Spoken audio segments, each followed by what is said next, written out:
Magandang araw sa lahat. Ako nga pala si Binibining Kristal, ang inyong guro ngayon.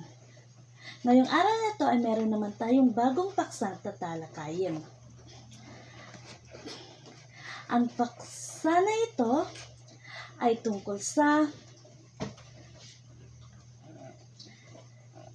politikal at pansibikong pakikilahok. Ano nga ba ang meron sa politikal at pansibikong pakikilahok?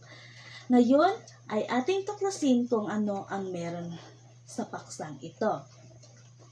Ang Pilipinas ay isang bansang demokratiko na nangangahulugan na ang kapangyarihan ay nasa kamay ng mga tao. Kaya bilang mga mamayan ng ating bansa, narito ang ating mga gawain na maaari nating pakilahukan. So, mga paraan ng pakikilahok. So, malayang pamamahayag at mapayapang pagtitipon. Ang karapatan ng pamamahayag ay nakakapaloob sa ating saligang batas ng 1987 sa Artikulo 3 ng Katipunan ng Mga Karapatan. Tungkulin ng media sa pampublikong pamamahala. Una ay magpaalam. Tungkulin ng media na maipahayag sa madla ang mga nararamdaman, nakikita at naiisip ng mga tao. Tungkulin ng maghatid ng katotohanan sa publiko, pagpapahayag ng mga balita at kailangan din nilang maging patas o walang bias sa bawat, dapat pinapakinggan ang bawat panig ng bawat isa. At ang pangalawa ay influensya. Tungkulin ng mga media na magbigay ng sapat na impormasyon sa mga mamayan upang sila ay makabuo ng sariling opinyon tungkol sa iba't ibang kinakaharap ng ating lipunan. Tungkulin ng media na maging daan upang ipahayag sa mga tao ang kanilang mga saloobin, especially sa mga taong mahihirap. Sa una pa lang is ang ila yung ginakuha og balita is ang media. So sa mga kanang tao nga mahirap, sa media jud sila mamino magkuha di og balita. Then dito din matuklasan natin ang pagboto. Ano kaya ang meron sa pagboto? Sa pagboto ay nakapagloob sa saligang batas ng 1987 ang karapatan sa paghalal at maihalal sa isang posisyon. Iba't ibang uri ng pagboto. Una ay eleksyon, isang formal na proseso ng pagpili ng mga mamayan na opisyalis na sa tingin nila ay may kakayanan na mumuno at mapagkatiwalaan natin. Pangalawa is plebisito, paraan ng pagboto ng mga mamayan sa bansa o isang distrito ng kanilang pasang-ayon o pagtutol sa isang panukala.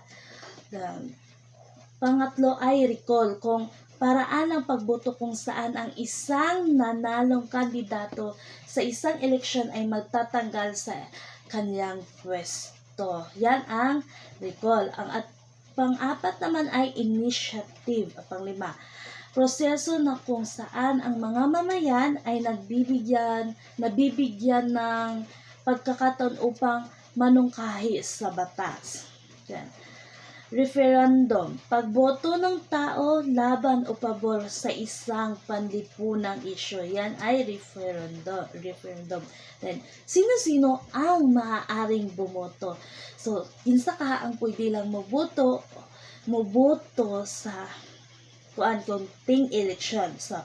Dito, batay sa Artikulo 5 ng Saligang Batas, ang mga maaaring bumoto ay una ay mamamayan ng Pilipinas. Kung taga Pilipinas ka, diri ra jud ka magboto sa Pilipinas. Wala jud kay lain adtuan. Pangalawa ay may edad na 18 taong gulang sa araw ng eleksyon. 18 years old lang ang pataas ang pwede makabotar. So, ang pangatlo is residente ng Pilipinas sa loob ng isang taon. Pero kung nagpuyo ka diri og isa ka bulan, 2 ka bulan, dili pa jud ka pwede makabotar diri. O especially kung wala jud ka diri na register, di ba? So, at ang pang-apat ay residente sa lugar na nang pinili niyang bumoto sa loob ng 6 na buwan sa pitsang itinakda sa pagdalo ng eleksyon. So, yun ang pwedeng bumoto. Sino-sino man ang hindi maaring bumoto. So, una ay mga taong napatawan ng pinal na sentensya na may akibat na pagkakakulong. So, kung nakulong ka, di ka pwede magbotar, di ba? So, pangalawa, napatawan ng pinal na kaparusahan ng isang korte o tribunal sa pagsasagawa ng anumang krimen. So, dagan dyan kayo nakaroon niya issue, labi na sa krimen, sayang kayo kaning di dyan sila pwede makaboto. Then, pangatlo is napatunayan na siya ay wala sa katinuan na pag-iisip. Kung kulang-kulang ka, o kalang wala ka sa sakto dyan na panghuna-huna, dili dyan ka pwede magboto, di ba? So, sunod ay pagsali at pagsuporta sa mga organisasyong pampolitika. So, ang una ay partido politikal. Ito ay samahang pampolitikal na nagnanais na mapanatili ang kanilang kapangyarihan sa pamahalaan katangian ng partido politikal. Ang pangalawa ay naitatag ang mga partido politikal upang kontrolin ang kapangyarihan sa pamahalaan. So, pangatlo ay may formal na istruktura at may mga kasaping sumuporta nito, di ba? So, pag malapit na ang halalan, dumarami ang mga kasamahan nito at kakaunti na lamang pagtapos na. So, inana, jud pa sa ating eleksyon, labi na karon palapit na ang ating eleksyon, ay kung nagpapakita talaga sila ng full support para sa iyo, di ba? So, pagkatapos narito ang ilan sa mga party list. So, ito ay mga halimbawa ng party list, di ba? Bayan Muna, Citizen Battles Against Corruption, Ako Bicol, Ako ang Probinsyano, Akbayan, Gabriela, ACT Teachers, Kabataan, One Pacman, at ACTTCI. Yan ang mga halimbawa sa mga ilang party list. Mga people's organization. So, mga people's organization is traditional organization yung tumutulong sa mga mahihirap. Pangalawa ay funding agency. Pangatlo ay development, justice, advocacy. Then, tapos professional, academic, and civic organization, government-run and initiated people's organization, at genuine autonomous pills. Then, narito din ang mga gawaing pansibiko. So, ang gawaing pansibiko ay mga gawain na may kinalaman sa mga usapin tungkol sa kalikasan, kalusugan, edukasyon, kabuhayan, at pampublikong serbisyo.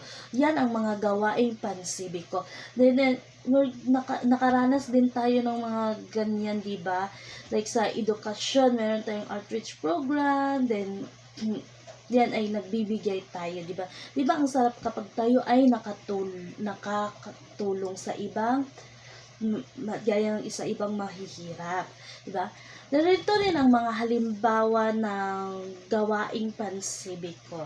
So, gawaing pansibiko, pagsali sa mga organisasyong pansibiko na may layuning makatulong sa pag-unlad ng mamayan at ng bansa. So, mga pribadong samahan na tumutulong sa mga mamamayan. So, gaya ng Gawad Kalinga o GK na layunin ng babawasan ang mga bilang ng mga hihirap na Pilipino. Kaya kung sa una ng judisgutan, daghan jud kayong mahihirap, pero meron tayong natawag na Gawad Kalinga na ito ay tumutulong, di ba? At Ang pangalawa ay Philippine Red Cross.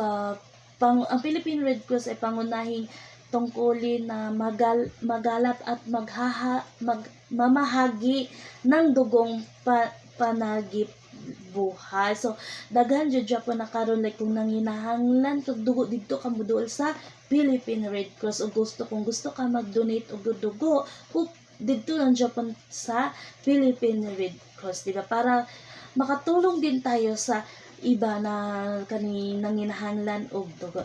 Ang pangatlo ay Bantay Bata. So, layunin na tumutulong sa mga batang nakaranas ng iba't ibang uri ng pang-aabuso. So, this time, daghan jud kay gakahitabo sa mga bata nga kaning ginapatay sila, bunog manang reason sad nga nung galayas ang ubang bata ngano ang ubang bata kay naa gipaampon garibelde kay tungod pud sa inana nga sitwasyon gapang abuso. So ito mga epekto ng pakikilahok sa gawaing pansibiko. So nagpapatibay sa ating pagkakaisa na maaaring maging daan sa ating inaasam na pag-unlad. Pangalawa, nagbibigyan ng panandalian at pagmatagalang solusyon ang iba't ibang suliranin sa lipunan. Maayos na pamayanan at bansa. Napapaunlad natin ang ating bansa. Yan ang mga epekto ng pakikilahok sa mga gawaing pansibiko. Yan ang ating mga epekto ng pakikilahok sa gawaing pansibiko. Yeah. Yan lang sa araw na ito ang ating tatalakayin at sana meron kayong naintindihan kung ano ang pakikilahok o ano ang